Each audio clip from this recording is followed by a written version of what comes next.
Hey guys, welcome back. I got a 24 Motherlode for you this time. This is actually the key that the Siege 23 that we did turned into, with that same pug group. Like always, I'll leave my azerite and my talents and all that in the description below. There will also be links to my Twitch channel as well as the Twitch channels for the group that I typically push with, which is my guild group. So you can find all that stuff in the description. Maybe you don't like watching Shadow Priest so much and you'd rather watch Fire Mage or Demon Hunter or whatever. And if that is the case, check those guys out. Okay, so as you can see, we've already wasted 30 seconds in this key. Because there was a bit of a miscommunication. So the idea for this first pull was that we would do a four-pack pull. So we pull these first three off-duty laborers on the right. We pull the pack with the vendor up and to the left. We pull a pack with the jockey up and to the right of that. And we pull the pack with the last vendor way in the far forward and to the right. That pack. Kind of by where the blue marker is now. But if you go back and watch, the idea was, because we have me as ranged, we can't really hold down all three vendors at the same time, interrupting all their kicks and everything. So the idea was that our rogue would go sap one of the vendors, preferably the one the furthest away, and then we would do the pull with just two vendors, which we could keep down the whole time, and then it would be not so bad, right? And we'd pop lust and everything.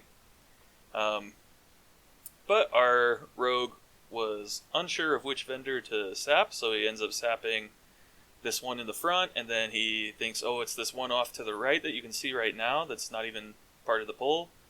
And then we finally convince him it's the one by the square, and he goes over and he saps it. And after all that confusion, our tank goes out there to start the pull and just drops dead instantly. So as far as first pulls go, I would say this one was not great. Luckily, though, we didn't wipe. We only had the one death of the tank, and we still managed to do the pull successfully and everything. So I wouldn't say it was all in all a huge failure, but definitely not something that you would want to do, right? You obviously want to sap the right guy the first time and not have the tank just fall down dead. That would be good. Okay, so like I've said before, when we do these spirit breakers, I go into the obelisk and I dot the growths that are in the direct path of anybody who's coming into the obelisk and going to wherever we're going to take this boss guy. Because if we were to die, or we do wipe or whatever, and somebody has to go back to that obelisk to, skip whatever trash we skipped with it, it's a lot more convenient if when you come down, those growths that are in your way are dead. And it increases your single target damage because your apparitions are generating more insanity, and your numbers look higher, even though it is a little bit of padding. So that's all good. Right here, I get a focused azerite beam that I can barely get the whole thing off because I'm like curving around the building while I do it. But luckily I managed to not break line of sight with that guy and I get the full value of my beam. That was pretty sketchy though. Okay, so our plan for this dungeon was we were arguing about whether we should get the majority of our trash count at the end of the dungeon or here at the beginning. A lot of people are afraid of doing all this trash in the beginning because the assassins are really painful, the vendors are really painful, there's a lot of stuff to be aware of.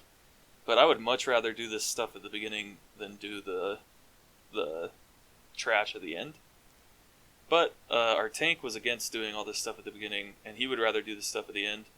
But neither of us was super convicted. We were both okay with doing either way, especially because it's just 24. So we ended up doing all this stuff at the beginning. My vote was for this stuff at the beginning, but honestly, either way is totally fine. So the big things to watch out for here, the energy shield is directional. So if the energy shield is facing you, all of your damage will be absorbed by this Peacekeeper.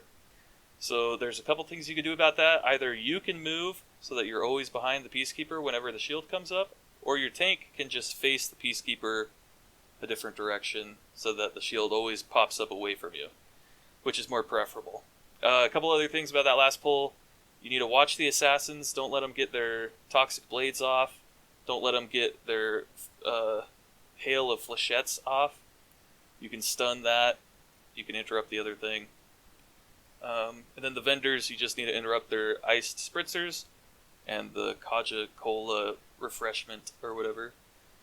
The ice spritzer is a targeted ability that will kill you pretty easily, and the Kaja Cola thing is a heal, like a 5% max HP heal on the mob itself. It can also cast it on other mobs, so you want to interrupt that.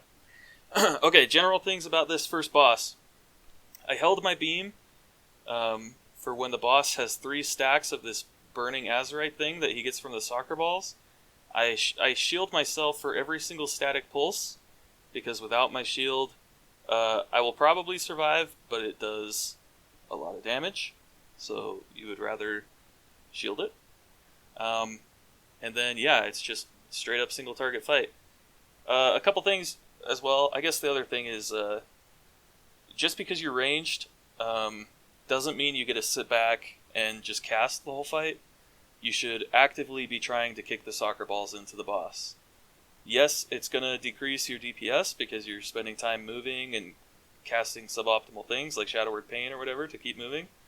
But if you rely on other people to do it every single time, then when they fail, which they will eventually, you're going to be screwed. But if you actively do it yourself, then the only time you get screwed is if you fail, and that's something that you can control. So, try and do stuff like that yourself. Obviously, don't let it be to the point where you completely sacrifice your damage or anything, but do try to take initiative. You know, that's what makes people good players, is when they try to do things. Something else I should mention about that last boss is the soccer balls. If you're really trying to play like super min-maxi, you want to kick only 2 of the balls in, and then save the 3rd one for like when it's really close to exploding, and then kick it in. That way you get a longer uptime of the debuff on the guy, and you can do more damage. However, that is like completely unnecessary for almost everybody who does Motherlode. The only people who ever like absolutely need to do that are people who are pushing 30s, 31s, right? Yes, it will help your group, and yes, it can be the difference between timing and not timing the key, but it's way safer to just kick all 3 in as fast as you can, and you honestly don't get that much of a benefit. But it is something you can try if you have a group that you trust and you're willing to practice it, because, I mean, it's a benefit for sure. Okay, in this pull we have a Peacekeeper. Peacekeepers are not very dangerous, and they're a lot of count. So almost all the time, you want to let the jockeys get into the mechs, because the Peacekeepers are more count and less dangerous. Although they have way more health, so it takes longer to kill them. So there's an argument about whether or not the count is worth the time it takes to kill them. Almost always the answer is yes. Sometimes it's no. Sometimes you don't want to let the jockeys in, but almost always you do. The other things to keep an eye on in this first little pack, this whole circle area, the vendors we talked about before. They'll cast the iced spritzers, which will single target somebody to death, and they will cast the Kaja Cola refreshers that will heal something. Interrupt both of those. The Kaja Cola refreshment, if you have to let one go through, the refresher is better to let through than the iced spritzer. But at the same time, you don't want to let either go through, so stun it, kick it, all that stuff. You have assassins as well that will do the Toxic Blade thing. Toxic Blade just means that as far as the ranged go, I don't know if this affects melee players. As far as being ranged, if the assassin gets the Toxic Blade off, and then casts a hail of flechettes, this thing, every time it hits you, you'll get a dot, and the dot does a ton of damage. So if you don't let the toxic blades go off, but you do let the hail of flechettes go off, then you won't get a dot every time it ticks. You'll just take a ton of damage. So you want to interrupt the toxic blades, but more importantly, you want to make sure that the hail of flechettes never goes off. Taking one tick is okay-ish, but really, really, really, really, you should never let any ticks go off. You can stun it with Psychic Horror, you can Psychic Scream it, you can use any other kick or knockback. Not silence doesn't work, but like any knockback ability works, like the Druid push thing, Typhoon or whatever. All that stuff works. So a Rogue is really good for the Assassins. You can gouge, you can blind, all that stuff. So what happened there was the Assassin, we pulled into this next pack. Our Assassin's playing, our Rogue is playing Assassination. And so he's looking to get a combat reset between every pull. But I'm Shadow Priest, so we're trying to chain pull a lot of stuff, and what happened there was our Assassination Rogue didn't realize we had pulled. I don't know how, but he didn't realize we had pulled, so the Assassin started casting his Flechettes thing. Nobody stopped it until the Assassination Rogue finally realized, and it got about 3 ticks off and almost wiped the whole group. Now, this is a 24, so 3 ticks won't wipe us. We're all really geared. Well, not super geared, but we're all geared to the point where we can survive that. But in any kind of super high key, you're not going to survive, so you need to kick that. The other mob to keep in mind, I guess there's 2 more. The Mech Jockey. The Mech Jockey, I had no idea did this until this run, actually, where I get hit by it.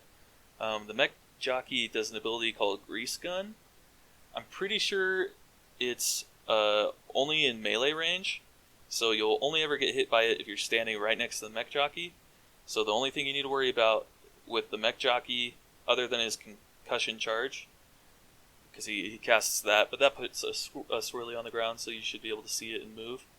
But the only other thing you need to worry about, other than that concussion thing, is standing too close to the Mech Jockey and getting the Grease Gun on you, which will one-shot you, and it does in this key on me. And then the other mob that you need to be aware of is that guy, who, the Adult Thugs. So for some reference here, I'm 475 equipped, I have 569k health, and 5% verse, and the Adult Thugs on a 24 fortified, if they get their Enrage ability off, which I don't remember what it's called, it's something like Inhale Vapors, I think. If they get that off, and they charge you, which they will charge you, it's impossible to prevent them from charging you. If they get Inhale Vapors off and they charge you, you will die. So, I mean, it one-shots me, so unless you're a lot stronger than I am, it'll one-shot you. It targets a random player, I'm pretty sure. I don't think standing in melee changes that. I don't think standing at range changes that. So, just be ready. If you pull 2 thugs at the same time, you need to be very careful. If one of them hits you, you need to instantly either health pot, health stone, disperse, something, because if 2 of them hit you back to back, you will guaranteed die. So, if one of them hits you and the other one hasn't charged yet, then you need to be ready for that. But basically, that's all you got to worry about for this trash here at the beginning. As you can see right here, we have a triple thug pull. I am not a fan of this pull, because if I get targeted by any of these thugs, 2 of these thugs in a row, and I'm dead. And the odds of me getting hit by 2 in a row go up with the more thugs that there are, of course. So I'm not a huge fan of this pull. There's a lot better things we can do. Even just separate this into 2 pulls. I'd much rather deal with 2 thugs than 3 thugs. I'd rather deal with 1 thug at all times, kind of like Blood Swarmers and Underrot, or the Marksman and Siege, any of that stuff that you only want to take 1 at a time. I would like to treat adult thugs the same way, but I guess they're not incredibly dangerous to the whole group because they don't charge super often, and they have their ability that they cast, which does almost nothing. So they're not crazy dangerous, and there are a lot of classes that can handle them pretty well. But as a squishy Shadow Priest, I am not a fan. I guess there's also some off-duty laborers around here. The thing that you need to worry about for the off-duty laborers is that whoever pulls them is going to get a huge chunk of damage real quick. So they cast an ability called Throw Wrench, and the wrenches hurt. You would imagine a wrench would hurt, and you're correct. So do not be the person who don't... So I've had this happen where I dot the off-duty laborer before it gets pulled, and it aggroes on me, and I instantly die to the Throw Wrench. So don't do that. And then also don't body pull them. Just make sure that when they get pulled, it's not you. In fact, it should always be the tank. But whatever you do, make sure it's not you, or else you will die. So that's the grease gun ability that just killed me. Because I was standing in melee range of a mech jockey, I'm pretty sure. Earlier, an adult thug one-shot me with his charge because he got off his inhaled vapors. But yeah, as long as you can take care of all these abilities, there's nothing really to... I mean, this is a really good place for Shadow Priest. You have a ton of trash that all lives a decent amount of time. You can chain pull back to back to back. And as you can see in the bottom right-hand corner, I'm doing 150k overall damage. Overall DPS, I should say. And, I mean, that just goes to show I'm against a warrior and a rogue who should both be doing a lot of damage as well. It just shows how good of a place this is for Shadow Priest. Out of the three of us, I'm doing the best. Partially because we're chain pulling, which hinders the assassination rogue. But, I mean, you have the option to chain pull here anyway, so it makes things faster. So, Motherlode's a pretty good place for Shadow Priest. Fire Mage as well is really busted here. From what Dr. J was saying, he's part of Jinji's group. If you don't know who Dr. J is, he's the Fire Mage for Jinji's push group on live. And if you don't know who Jinji is, he's a ex-Method player, now Echo player, who consistently wins the MDI.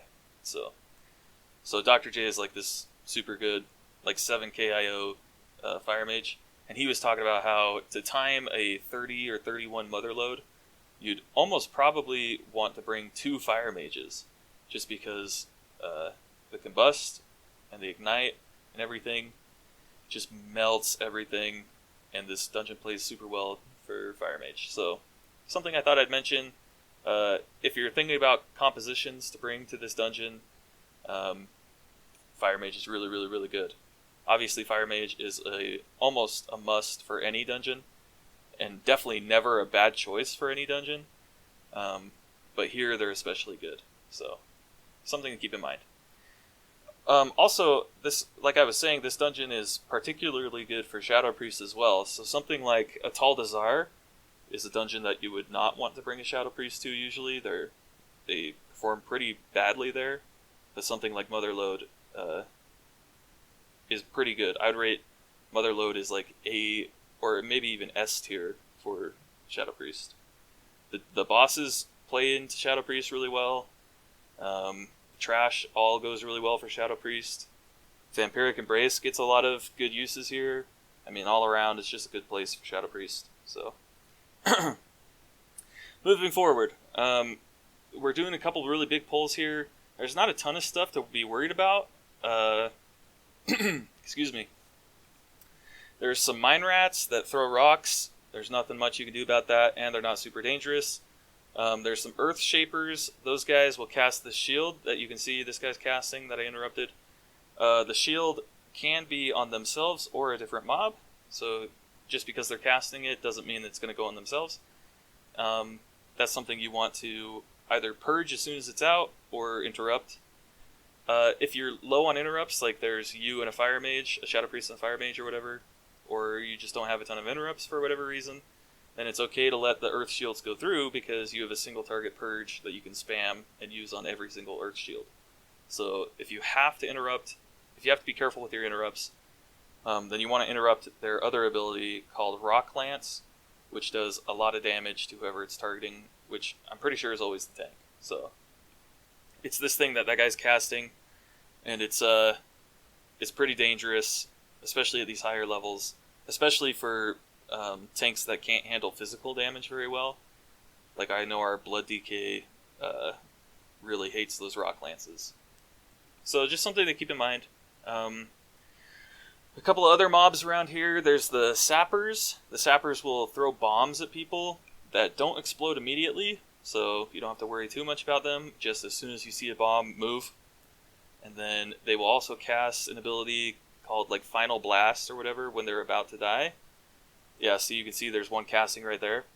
And they just go kamikaze. So if they finish casting that ability, they explode and they die, and it kills whoever's in the circle. The other thing is, if you kill them before that ability goes off, and I think it might also be the case if you just let the ability go off, regardless, they can also drop like 4 bombs as well on top of where they died, and those blow up pretty quickly after they are dropped on the ground. So as soon as one of those sappers is dying, you want to give it 10-yard radius or whatever. Just don't go near it.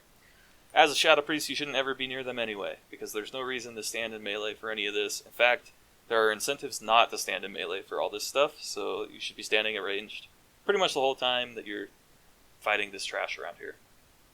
I guess the other thing to mention is there's a couple of pulls right here that you can pull an extractor. Like, to get to this obelisk, you have to pull an extractor. And the extractor has a frontal called Power Through. And if things are getting really sketchy and your tank is panicking or whatever, then the Power Through, which is a frontal, can end up targeting towards you or being pointed towards you. And it will kill you. If not in 1 tick, it will definitely in 2. And so that's something to keep in mind. It's a really big robot thing, so it's pretty easy to see what direction it's facing. And your tank should be pointing it away from you. But if that's not the case, then you need to keep an eye on where it's pointing, because it's super deadly. It will kill you. Right there, I life gripped our rogue. Life grip is something that doesn't get a whole lot of use in Mythic Plus, typically. There's just not a lot of good uses for it, and on top of that, Shadow Priest isn't super meta, so because we don't get invited to as many high keys, there are a lot less people finding places to use Life Grip, and because there are less people looking for the places to use them, less places get found, and therefore it's not such a big deal. Same with Vampiric Embrace. Vampiric Embrace is like a really big ability that can do a lot for your group. It's just that Shadow Priest isn't meta, so pulls aren't built around it, so you just kind of use it whenever. But I life gripped that guy because we were going to snap this spider over here on the rocks anyway, so there's no point in him being back there, and he was pretty far away, and it just saves time if I grab him. I'm closer anyway, so it just saves time if I grab him and pull him towards me. One thing I would keep in mind, though, is people absolutely hate being life gripped. If you life grip somebody, 90% of the time, 95% of the time, they won't be happy. Even if you save their life. I mean, it's not just because you're pulling them into danger or anything. People just hate not knowing that a life grip is coming and then getting pulled. So I would say, just for your own safety, if you're going to life grip somebody, tell them, and only do it if you're absolutely certain you should. There have been situations, like we were doing a Shrine of the Storm on Sanguine, and I pulled my Paladin thinking I was getting her closer to the boss, but right as I pulled her, a bunch of Initiates died and left Sanguine on the ground, so I pulled her into like 6 stacks of Sanguine, and she took a huge chunk of damage. So I thought I was helping, right? But really I was nearly killing her and causing a wipe. So use your life grip responsibly, and be prepared for flak, because you will get it. Okay, so back to the dungeon. This boss casts some Earth Ragers. He summons these Earth Ragers. I should mention, you should go back to when we start this fight and look at where we're positioned. Our rogue is in stealth over by the cart, and the rest of us are hiding behind a rock. So the reason we do that is because when you pull the boss, the Earth Ragers will fixate on random players. But they'll only fixate on people who are in their line of sight. So if you hide in stealth or behind a rock, like we do, and you leave your tank out there to pull the boss, then all of them will fixate on the tank. And this is super helpful, because then they all just stand right up in the middle of the boss, and you can cleave them all down. If you are all out standing in the open, and you let them target any of you, then they end up running all sorts of directions, and it just makes the whole boss fight take way longer. It's way more a pain in the butt. So that's something you should try to do all the time. It's not hard. You just go stand behind a rock. Your tank goes and pulls. I'm not sure how careful you have to be as the tank to avoid the bleed stacks. I bet it can get pretty dangerous. You'd have to ask a tank. But as far as Shadow Priest goes, it's easy. You just go stand by the rock, and that way you don't have to run away from these guys anyway, which makes it a win-win. I should mention on this boss, he casts this ability, Azerite Infusion. You want to target whatever gets hit with that ability, and that should be your priority, because the thing that gets infused with Azerite does more damage and takes more damage, and I'm pretty sure it's also faster. So you do more damage to it, which means you're going to have higher numbers, which is always good to see. And it's more dangerous because it does more damage, so you should be focusing it anyway. The only time I would say not to focus it is if you're trying to CC the rock guy that's attacking you, in which case you can, CC him, run away, and then start back on the Azerite infused guy. Right here, we mean to pull all of the test subjects as well as the diamond and circle, but our tank ends up just pulling 2 test subjects for some reason. Not sure exactly why that happened. You need to pull this pack to get to that obelisk, so it's not like we were going to skip anything here.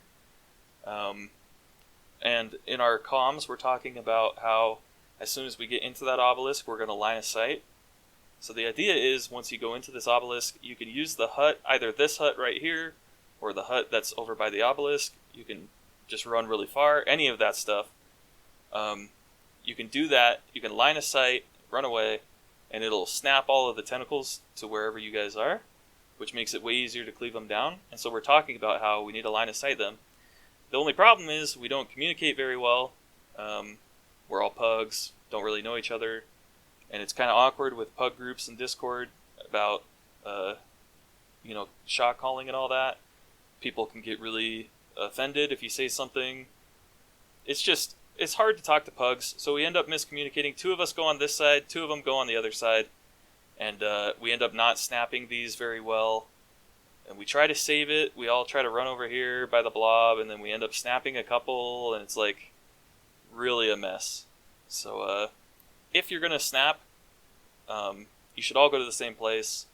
Makes it way easier. You don't end up having to have all these tentacles everywhere, and it ruins the whole point of the snap. I mean, we may as well have just stood there and fought these things rather than try and snap them like this and have them everywhere where you can't really hit them. But you live and you learn, and the other thing to keep in mind is, in a pug, things will go wrong. Even not in a pug. In a Mythic Plus dungeon, things are going to go wrong. You're not going to play perfect every single time. If you could play perfect every single time, then you wouldn't be playing Mythic Plus with your guildies. You'd be winning thousands and thousands of dollars in the MDI.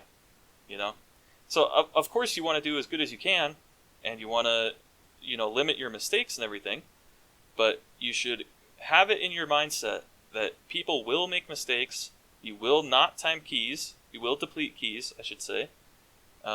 You are going to cause wipes. Other people are going to cause you to die. All of that bad stuff is going to happen.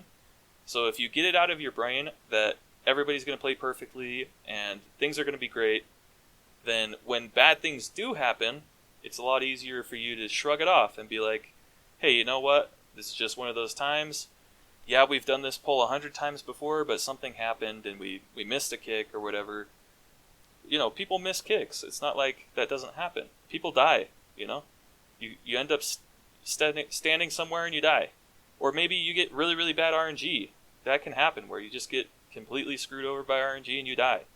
So, for the sake of you, your friendships, and your overall well-being, keep in mind that things aren't going to work out every time. These videos that I post of me timing keys, for every key that I time and post on YouTube, I have depleted at least 10. And that's with people that I play with all the time. Like, not just in pug groups. This is with, you know, people who are really good players and really consistent and everything. And we still mess up. So there's no point getting upset about it. You should just finish the key, try your best, relax.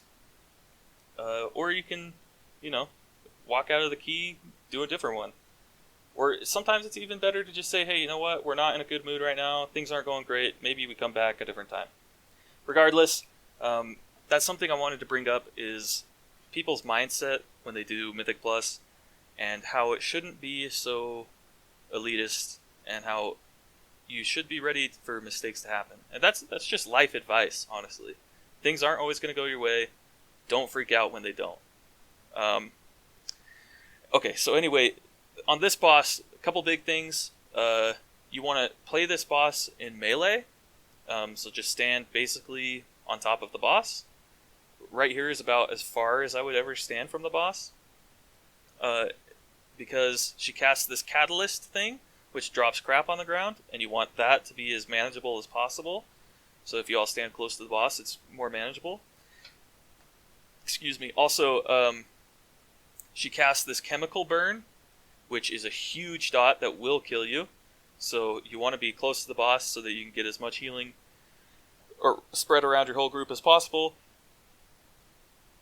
And you also want, you also are trying to be dispelled as fast as possible, but there are times where somebody else needs to be dispelled before you, in which case you want to stand close to the boss so that you can get, you know, healed. You can mass dispel those chemical burns. If you're going to do that, you want to tell your healer so that they don't waste their dispel for no reason. And you also want to tell, if you have a warrior tank especially, you want to tell your tank, because your tank can spell reflect, your warrior tank can spell reflect those chemical burns. And if you mass dispel rather than letting them spell reflect, it's a DPS loss. And you just don't want to use both those cooldowns at the same time. The other thing is, if you go back and watch, every so often the boss will cast Propellant Blast, and the Propellant Blast needs to be pointed towards the pools on the ground. So whatever pools are on the ground behind the Propellant Blast will be pushed by the Propellant Blast, and it can clear up area on the platform for you to stand on. So you all want to stand, you want to bait the Propellant Blast to be towards the pools, so that it clears up area, so that you have more room to stand, etc., etc. Okay, on this guy, it's the same Fear guy as always. I try to mass dispel either the first or the second one. I sometimes will pop VE to try and heal people through the dot that the ads put on people, although it's not super dangerous, and healers can usually handle it. You always want to stand next to an obstacle or something when the Fear is about to go off, so that you don't run away. Although there are times where you can't do that. Other than that, yeah, you just super easy boss. Chase it, you know, do your regular movement rotation. So Void Bolts as often as possible. Shadow Word Pain, if you have to run really far and you have nothing else that you can cast, you don't have time to just stand there and cast, you should just Shadow Word Pain, spam. You know. Okay, so this is the last boss. What I'm doing right here is very sketchy, and I wouldn't do it again because of that. This green world marker we have on the ground, this blue world marker we have on the ground is a safe spot from those missiles that this guy flying by, those guys cast. If you stand on this blue marker in the corner of this grate, you will only ever have to move very little, regardless of where those guys are. So as you can see right here, you can just stand on it and you won't get hit. That's true for every situation that those guys can be in, whether they're both right on top of that or neither of them are on it. Doesn't matter if you stand right here. Now you may have to move a couple yards in a different direction, but it's a safe spot. So it's good to tank the boss right here. You can just eat the homing missiles. It's not such a big deal.